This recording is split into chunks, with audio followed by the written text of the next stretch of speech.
नमस्कार, राष्ट्रीय लोकवाणी में आपका स्वागत है। मैं हूं इंदु पात्रा और आइए सबसे पहले नजर डालते हैं अब तक की सुर्खियों पर।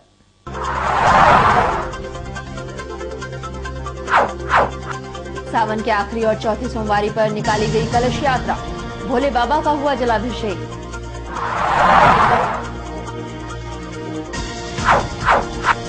जुगसलाई थाना क्षेत्र में फिर हुआ लूट, अपराधी हुए फरार।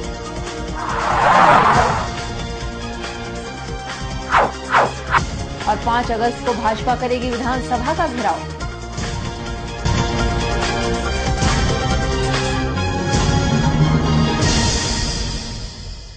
खबरों में सबसे पहले बात सावन के चौथी सोमवारी की। जी हां, सावन के चौथे व अंतिम सोमवारी पर शिव मंदिरों में भक्तों की भीड़ उमड़ पड़ी।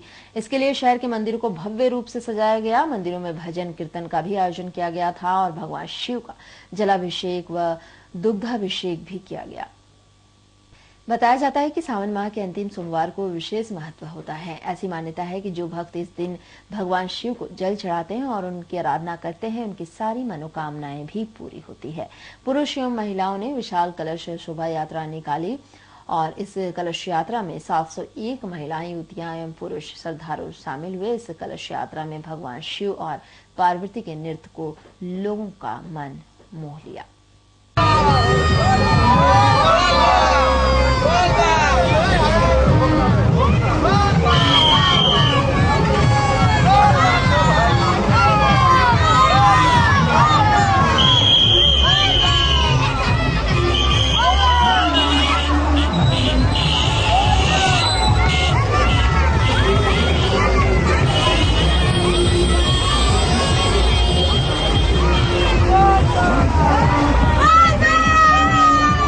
और इधर जुगसलाई में इन दिनों चोरी की घटनाओं में काफी वृद्धि हुई है, जिससे जमशेदपुर वासियों को काफी परेशानियों का सामना करना पड़ रहा है। जुगसलाई थाना क्षेत्र स्थित AME स्कूल में बीती रात 5 से 6 की संख्या में राजू सिन्हा के घर पर चोरों ने दीवार फांदकर चोरी की घटना को अंजाम दिया। चोरों द्वारा अलमीरा की चाबी मांगने पर घर के मौजूद महिला पर चोरों ने डंडे से जानलेवा हमला भी किया, जिससे सिर पर चोट भी लगी है। फिर घर वालों द्वारा शोर मचाने पर चोर भागने में सफल हुए और तुरंत पुलिस को सूचना दी गई। पुलिस के अनुसंधान में पता चला है कि चोर कबाड़ी का काम करने वाले लगते थे। जल्द ही उनकी गिरफ्तारी होगी। जुगसलाई में 2 दिन पहले भी चोरों ने 2 दुकानों में चोरी की घटना को अंजाम दिया था, जिसमें चोरों ने ताला तोड़कर नगद और मोबाइल रिचार्ज करने वाले मोबाइल फोन समेत कई अन्य सामानों की चोरी हुई थी। स्थानीय लोगों की शिकायत है कि स्ट्रीट लाइट नहीं लगने की वजह से अक्सर वहां छोटी मोटी चोरी की घटना होती रहती है। दिन पहले एक यहाँ सामने में चाय का दुकान है, उसके बगल में एक राशन का दुकान है। दोनों में 2-2 ताला लगा हुआ था। उसका ताला तोड़ के उसके गले से लगभग 6-7 हज़ार रुपया था। गला में चांदी का सिक्का था जो पूजा में यूज आता है, वो सारा सिक्का सब चोरी करके ले गया। बगल का राशन दुकान है, उसका गला में जो पैसा था वो तो ले ही गया। अब उस सामान चूँकि परचून का दुकान था, लेकिन वो बता नहीं पा रहा है। उसमें सिगरेट भी रहता है, साबुन भी था, ये सब था, क्या क्या था तो वो तो नहीं बता पा रहे हैं। पर पैसा उसके गले से लगभग 5,000 के आसपास। जुगसलाई में चोरों का आतंक चालू है। जुगसलाई में चोरों का आतंक बहुत कष्ट बढ़ गया है हाल फिलहाल में। अभी तो ये चोरों की इतनी हिम्मत है, सोचिए कि परसों रोज चोरी हुई, उसमें पुलिस आके पूरी जांच कर रही है और कल रात में ऐसी घटना ठीक इसके सामने में हो गई। इससे पता चलता है कि चोर लोग पुलिस को चुनौती दे रहे हैं कि हम हिम्मत है तो पकड़ के दिखाओ। पीछे पत्थर से मारा था। जोर से पत्थर से आंख में पूरा खून आ गया। हाँ। क्या कितने की संख्या में थे कि क्या हुआ? 6 लोग। यहाँ तो 3 खटाखा हो गए, 6 हो गए। पीछे 3। हाँ। पीछे से दीवार पर हमको अपराध करनी आए और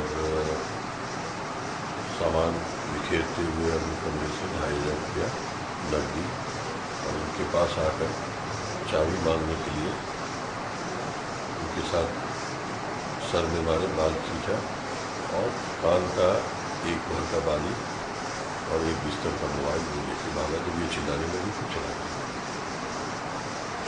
उनका कुल सामान करीब 5-6 हज़ार का संपत्ति के लिए हुई है।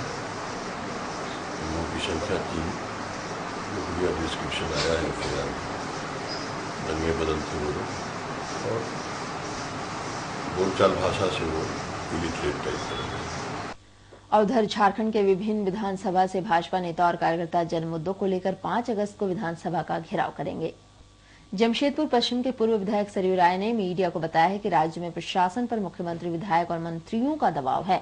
विशेषकर लौह नगरी अपराध नगरी बन गया है। ट्रैफिक की समस्या का समाधान अब तक नहीं हो पाया है, जबकि चुनाव से पहले आचार संहिता लगने से पूर्व जो भी काम हो रहे हैं कमीशन के लिए आनन फानन में किए जा रहे हैं, जिससे काम की गुणवत्ता पर प्रेशर चिन्ह लग गया है और अब मानगो में पेयजल के लिए नया पाइपलाइन बिछाने पर रोक लगा दी गई है। हम चाहते हैं कि जमशेदपुर बेहतर शहर बने, अन्यथा 15 अगस्त के बाद किसी भी दिन जिला उपायुक्त कार्यालय का घेराव कर प्रशासन का हुक्का पानी बंद करेंगे। तो विधानसभा का घेराव है, राज्य भर से लोग जाएंगे, बड़ी संख्या में हमारे जमशेदपुर पश्चिम विधानसभा क्षेत्र से भी लोग जा रहे हैं और ये घेराव का मुद्दा विशेष रूप से बनाए हैं कि यहाँ मानगो में पानी के पाइप को बिछाने में सरकार देर कर रही है। जो पानी का फार्म जिसको ने देना शुरू किया था बस्तियों में, उसको देना बंद हो गया। यहाँ जो भी निर्माण का काम विधायक फंड से या नगर विकास के फंड से हो रहा है, बहुत घटिया हो रहा है। गुणमय कॉलोनी में लोगों ने काम रोक दिया और आज 15 दिन से काम रुका है। वहाँ के लोगों को धमकियाँ दी जा रही है कि आप काम रुकवा दिए हैं तो हम अब ये काम हम आपका नहीं होने देंगे। जमशेदपुर में जो ट्रैफिक की व्यवस्था है उसको लेकर, कानून की व्यवस्था है उसको लेकर और एक पूरा अराजक माहौल बन गया है जमशेदपुर में। लगता ही नहीं है कि यहाँ प्रशासन है। रोज छिनतई हो रही है, हत्याएं हो रही हैं, महिलाओं पर के साथ छेड़खानी हो रही है। तो ये जमशेदपुर लौह नगरी नहीं होकर एक तरह से अपराध नगरी बन गई है और इसका मुख्य कारण यही है कि शासन प्रशासन के जो बड़े अधिकारी हैं वे भारी राजनीतिक दबाव में काम कर रहे हैं। मुख्यमंत्री का, मंत्री का, यहाँ के जनप्रतिनिधियों का गलत काम करने के लिए लगातार उन पर दबाव बन रहा है। इसलिए अच्छे काम तो हो ही नहीं रहे हैं और गलत काम होने में भी इन्होंने अपनी अपनी हिस्सेदारी बांट ली है इसमें। ये सारी मांग है और यहाँ के शासन प्रशासन ने जो एक जंगल राज का माहौल कायम कर दिया है जमशेदपुर में, उसको ख़त्म किया जाए। अगर ये गलत काम बंद नहीं हुए तो हम लोग 15 अगस्त के बाद किसी भी समय हम लोग डीसी के कार्यालय का घेराव करके प्रशासन का हुक्का पानी हम लोग यहाँ पर बंद करेंगे। और उधर अस्पताल की कुव्यवस्था व अस्पताल प्रबंधन की मनमानी से तंग आकर सोमवार की सुबह JHRC के सदस्यों ने अस्पताल प्रशासन के खिलाफ अस्पताल परिसर में जमकर नारेबाजी की और अस्पताल व्यवस्था के खिलाफ सत्याग्रह छेड़ने की धमकी दी है। JHRC के अध्यक्ष मनोज मिश्रा ने अस्पताल में नारेबाजी व विरोध प्रदर्शन के दौरान बताया है कि उनका MGM अस्पताल में नारेबाजी व विरोध प्रदर्शन का कारण है अस्पताल की कुव्यवस्था व अस्पताल प्रशासन की मनमानी, जिसके कारण मरीजों को काफी दिक्कतों का सामना करना पड़ रहा है। जबकि अस्पताल प्रशासन को दवा के लिए सरकार द्वारा 80 लाख रुपए मुहैया करवाए दिए गए थे, उसके बाद भी अस्पताल में दवा नहीं मंगवाई गई है।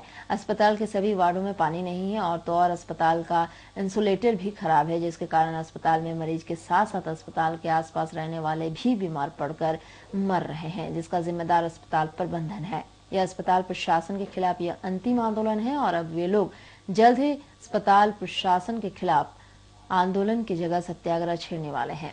अस्पताल प्रबंधन सुधरने को तैयार नहीं है।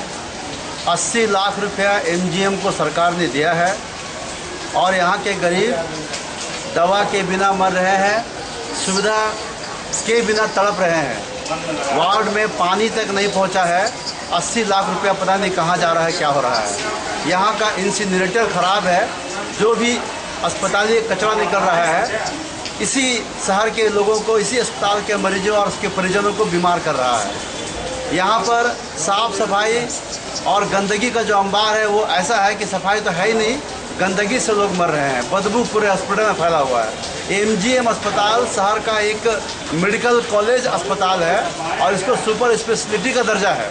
बावजूद इसके कि यहाँ पर कोई सुविधा नहीं, आदमी मरने को यहाँ पर बेहाल पड़ा है। अब पर्दाफाश करेंगे। अब हम लोग बहुत जोरदार आंदोलन करने की तैयारी में आ गए हैं। वहीं अस्पताल के द्वारा आंदोलन करने आए JHRC के सदस्यों को मानगो वार्ड बस्ती निवासी संगीता देवी ने ज्ञापन सौंपा और न्याय की गुहार लगाई। संगीता ने बताया है कि उनके पति नरेश साव को पुलिस ने नक्सल होने के संबंध में गिरफ्तार कर लिया है, जबकि उनके पति निर्दोष हैं। वे चालक का काम करते हैं, साथ ही कपड़ा व्यवसायी भी हैं। जिस दिन पुलिस उन्हें गिरफ्तार की है उस दिन नरेश साव अपने दोस्त निर्मल महतो के साथ रांची से लौट रहे थे। जिससे मेरे पति को नक्सली फंसाया गया है। वो 5 तारीख को चौका गए थे, रांची गए थे। जिसके कारण उनको मैंने पुलिस ने पकड़ा था और निमली थाना में 3 दिन रखा था। कितने तारीख का घटना? 5 तारीख को रात में और रांची से लौट रहे थे। फिर उरमाल में उनको चौका थाना के अंतर्गत उरमाल में पकड़ा गया था और उसके बाद फिर उनको निमली थाना लेके गया था। हम लोग सब कोई गए थे निमली थाना, लेकिन वहाँ की पुलिस ने हम लोग से बदतमीजी से पेश आया और हम लोग को धक्का मार के मैंने वहाँ से निकाल दिया गया। और उसके बाद फिर सर हम लोगों ने शाम में 7 तारीख के शाम में मैंने चौका थाना शाम में लेके आया गया। 8 तारीख की सुबह जब हम लोग ने पेपर पढ़ा तो पेपर के माध्यम से मुझे पता चला कि मेरे पति को नक्सली के दौर में फंसाया गया। फिर हम लोग उनसे मिलने गए थे चौका थाना। इससे मेरे पति ने बोला कि मेरे पास कुछ नहीं था, मेरे पास निजी मेरे पास 5 ATM कार्ड थे, एक कैमरा था जो ख़राब था, उसके बाद सर उनके पास 37,000 रुपया था जो उनका पर्सनल था। वो गाड़ी चलाते थे और मैंने कपड़ा का बिजनेस करते थे, माल लाना जाना। और उधर पूर्वी सिंहभूम जिले के बहरागोड़ा विधानसभा की जनता को अब बाहरी नेता पर भरोसा नहीं है। चुनाव में स्थानीय प्रत्याशी मिलने पर जीत होगी, ये कहना है JMM के जिला कार्यकारिणी की बैठक में आए बहरागोड़ा के प्रखंड अध्यक्ष का। कदमा उलियान स्थित निर्मल भवन में JMM जिला कार्यकारिणी की बैठक में कई विषयों पर गंभीर चर्चा की गई, जिसमें 8 अगस्त को शहीद निर्मल महतो की शहादत दिवस को सादगी के साथ मनाने का निर्णय लिया गया। JMM नेता सुधीर महतो के निधन के बाद शहीद निर्मल महतो का पहला श्रद्धांजलि कार्यक्रम है, जिसमें कोई भाषणबाजी नहीं होगी। साथ ही विधानसभा चुनाव में जमशेदपुर लोकसभा के अंतर्गत 6 विधानसभा सीट को पार्टी हर हाल में जीतने का प्रयास करेगी, क्योंकि लोकसभा चुनाव के बाद जनता के सामने सरकार की सच्चाई आ गई है। 8 अगस्त का यहाँ बहुत बड़ा यहाँ समारोह होता था, लेकिन चूंकि इस बार हमारे सुधीरदा नहीं रहे, विगत दिनों ही उनका निधन हुआ है, इस बार उनकी पत्नी के आग्रह पर हम लोग यहाँ सादगीपूर्ण श्रद्धांजलि समारोह करेंगे, जहाँ पर भाषण नहीं होगा। जो भी बाहर से लोग आएंगे श्रद्धांजलि देंगे। चमरिया गेस्ट हाउस में भी श्रद्धांजलि का कार्यक्रम होगा। उसके साथ साथ हम लोग चर्चा कर रहे हैं कि विधानसभा में किस तरह चुनाव लड़ा जाए, और हम लोगों ने सभी कमेटियों को निर्देशित कर दिया है कि विधानसभा में 6 सीटें हैं पूर्वी सिंहभूम में, और पूरी एकदम तन मन धन के साथ अभी से लग जाएं और हम लोग ज़्यादा से ज़्यादा सीट यहाँ पर निकाल पाएँ। और 1 साल का कार्यकाल हेमंत जी का जो काफ़ी सराहनीय रहा है, उसको जनता के बीच पहुँचाएं। मोदी सरकार ने जिस तरह से महंगाई को और बढ़ाया है, इससे बीजेपी के ऊपर जो विश्वास जो भरोसा था वो और टूट रहा है, और जितना दूरी बनेगा, जितना समय गुजरेगा, उतना और विश्वास उससे टूटेगा, जिसका लाभ सीधा झारखंड मुक्ति मोर्चा को मिलेगा। वहीं बहरागोड़ा विधानसभा विधायक विद्युत महतो के पार्टी छोड़ भाजपा में अचानक चले जाने से क्षेत्र की जनता को बाहरी लोगों से नेता से विश्वास उठ गया है। यही कारण है कि बहरागोड़ा विधानसभा से आए प्रखंड नेता ने स्थानीयों को चुनाव लड़ाने की मांग कर रहे हैं। कमजोर तो हुआ है विद्युता जाने के बाद। एक सिटिंग MLA थे वो, और दिन रात वो भी मेहनत करने वाले व्यक्ति थे, लेकिन उनके जाने के बाद भी हम लोग अवश्य उसको चुनौती के रूप में लिए हैं। किस तरह का हम लोग भी चाह रहे हैं दोबारा उस सीट को फिर झमुमू का कब्जा में लाएं, उसके लिए हम लोग दिन रात मेहनत में लगे हुए हैं, और आशा उम्मीद करते हैं कि आगामी विधानसभा में वहाँ झमुमू का ही झंडा गाड़ेगा। ये निश्चित रूप से हमारा प्रत्याशी हमारा लोकल होना चाहिए इस बार, ताकि वहाँ का जनता का भावना है कि यहाँ का लोकल प्रत्याशी होने से इस तरह का जो पहले जो विधायक जो कदम उठाए और चले गए, वो लोकल होने से इस तरह का कदम नहीं उठाते, और लोकल हर जनता का दुख सुख में रहते, वो भी रहते थे। लेकिन अब बाहर के कैंडिडेट को जनता का मन में एक आक्रोश आ गया है कि बाहर का जो कैंडिडेट दिया जाएगा तो फिर इसी तरह का हो सकता है होगा। इसीलिए हम लोग चाहेंगे इस बार उम्मीदवार हमारा बहरागोड़ा विधानसभा क्षेत्र की ही हो। और उधर नरेंद्र मोदी यूथ ब्रिगेड की जमशेदपुर इकाई ने शहर में हो रहे खाद्य पदार्थों में मिलावट के खिलाफ जिला मुख्यालय पर प्रदर्शन किया। साथ ही साथ इसके खिलाफ अभियान भी शुरू करने की बात कही है। प्रदर्शन के दौरान ब्रिगेड के जिला संयोजक राम प्रसाद जायसवाल ने बताया है कि हिंदू धर्म में आगामी महीनों में त्योहारों का समय आ रहा है, और इन त्योहारों में सबसे ज्यादा लोग मिठाई का इस्तेमाल करते हैं, जिसकी शहर में भारी मात्रा में मिलावट होती है, और इसे खाने वाले को भी गंभीर बीमारियों से जूझना पड़ता है। इतना ही नहीं, अन्न में भी कई जगहों पर भारी मिलावट हो रही है। इन्होंने जिले के उपायुक्त से मांग की है कि इस मामले को गंभीरता से लेते हुए अविलंब छापेमारी कर अभियान चलाया जाए और मिलावटखोरों को सलाखों के पीछे भेजा जाए। खाद्य पदार्थ में हो रहे मिलावटखोरी के विरोध में हम लोग जमशेदपुर उपायुक्त महोदय से मिलने आए हैं, शिकायत दर्ज करने आए हैं कि हो रहे जमशेदपुर में जितने भी खाद्य पदार्थ में मिलावट हो रही है उस पर रोक लगे। खासकर अभी जो हम लोग का पर्व त्योहार रक्षाबंधन, स्वतंत्रता दिवस, इस सब में जो अभी मिठाई का उपयोग होगा, इस पर विशेष रूप से ध्यान दिया जाए और सभी मिलावटखोरों को अरेस्ट किया जाए और सभी जगह जांच करके जो है अपना काम करे प्रशासन। और इधर जमशेदपुर अभिभावक संघ ने जमशेदपुर शहर में लगातार बढ़ रहे सड़क दुर्घटना एवं सड़क जाम से स्थायी मुक्ति की मांग को लेकर जिला मुख्यालय पहुंचकर जिले के उपायुक्त से मुलाकात की, साथ ही एक मांग पत्र भी सौंपा है। इस दौरान संघ ने अध्यक्ष डॉक्टर उमेश कुमार ने बताया है कि पिछले दिनों जिला प्रशासन ने दिन के समय शहर में बड़े वाहनों के प्रवेश को निषेध किया था, जो बिल्कुल सही फैसला था, परंतु टाटा प्रबंधन और ट्रांसपोर्ट व्यापारियों के दबाव में आकर दोबारा शहर में दिन के वक्त बड़े वाहनों के प्रवेश को शुरू कर दिया गया है और इसी कारण से 2 दिन पूर्व सड़क हादसे में एक छात्र की मौत हो गई। उन्होंने बताया कि जिला प्रशासन को चाहिए कि इस समस्या का ठोस निदान करते हुए टाटा कंपनी प्रबंधन पर यह दबाव बनाए कि अविलंब शहर में फ्लाईओवर का निर्माण किया जाए ताकि सड़क दुर्घटना बंद हो सके। दुर्घटना से निजात दिलाने के लिए जिला प्रशासन द्वारा पूर्व में सुबह 6 बजे से रात 10 बजे तक का नो एंट्री का जो समय तय किया गया था और उस पर जिस तरह से हाय तौबा मचाते हुए टाटा स्टील, रेलवे और ट्रांसपोर्ट एसोसिएशन द्वारा जो दबाव बनाए कि उनको आर्थिक नुकसान हो रहा है और उस पर जो है ध्यान रखते हुए जिला प्रशासन ने थोड़ी ढील दी और उसके बाद जो स्थिति पैदा हुई कि 2 बच्चे हैवी व्हीकल से घायल हुए और जो जाम की स्थिति बनी। क्या टाटा स्टील को यह समझ में नहीं आता है कि ये इस जाम से, दुर्घटना से हमेशा के लिए निजात दिलाने के लिए फ्लाईओवर का निर्माण करना सही है, जबकि हमेशा से फ्लाईओवर के निर्माण की बात होती रही है और इस मुद्दे पर टाटा स्टील खामोश हमेशा रहा है, जबकि हमेशा से वो नगाड़ा पीटता रहा है कि सामाजिक दायित्व में बड़े बड़े काम करते रहे हैं। तो क्या यह काम जो है सामाजिक दायित्व में नहीं आता है? क्या समाज के लोगों को फ्लाईओवर के निर्माण से भला नहीं हो सकता है? क्या अस्थायी रूप से उनको जो है दुर्घटना और जाम से निजात नहीं मिल सकती है? हम जाम से निजात नहीं मिल सकती है।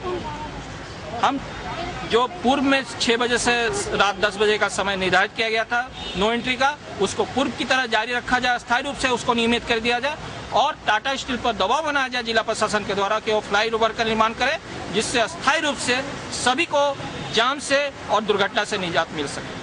और उधर जमशेदपुर में जिला प्रशासन द्वारा भारी वाहनों को दिन में 2.5 घंटे चलाने की अनुमति मिले जाने को लेकर जेवीएम ने उपायुक्त कार्यालय पर प्रदर्शन किया और उपायुक्त को एक मांग पत्र भी सौंपा है। इस दौरान झाइमो के लोगों का कहना था कि दिन में भारी वाहन का चलना लोगों के लिए संकट का घड़ी बन जाता है और दुर्घटना की संभावना भी बढ़ जाती है। ऐसे में जेवीएम ने भारी वाहनों को दिन में नहीं चलने की मांग की है और साथ ही फ्लाईओवर बनाने का भी मांग किया है। झारखंड विकास मोर्चा पूरा ट्रैफिक व्यवस्था को, जो कि ट्रैफिक व्यवस्था दुरुस्त हो गई थी नो एंट्री लगाने के चलते, पर आज पुनः जो नो एंट्री के टाइम गया, जिससे ट्रैफिक व्यवस्था में कल काफ़ी परेशानी हुई पब्लिक को, ऐसी दुर्घटना की पुनरावृत्ति होगी।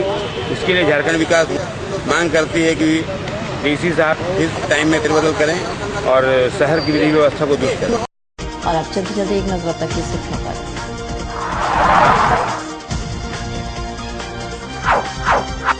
सावन के आखिरी और चौथी सोमवारी पर निकाली गई कलश यात्रा, भोले बाबा का हुआ जलाभिषेक।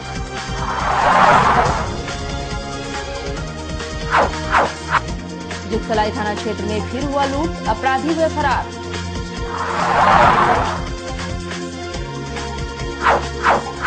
और 5 अगस्त को भाजपा करेगी विधानसभा का घेराव। और अधिक जानकारी के लिए आप लॉग इन कर सकते हैं www.rashtriya lokvani.com। तो आज के लिए बस इतना ही, कल मिलेंगे नई खबरों के साथ, तब तक के लिए राष्ट्रीय लोकवाणी से नमस्कार।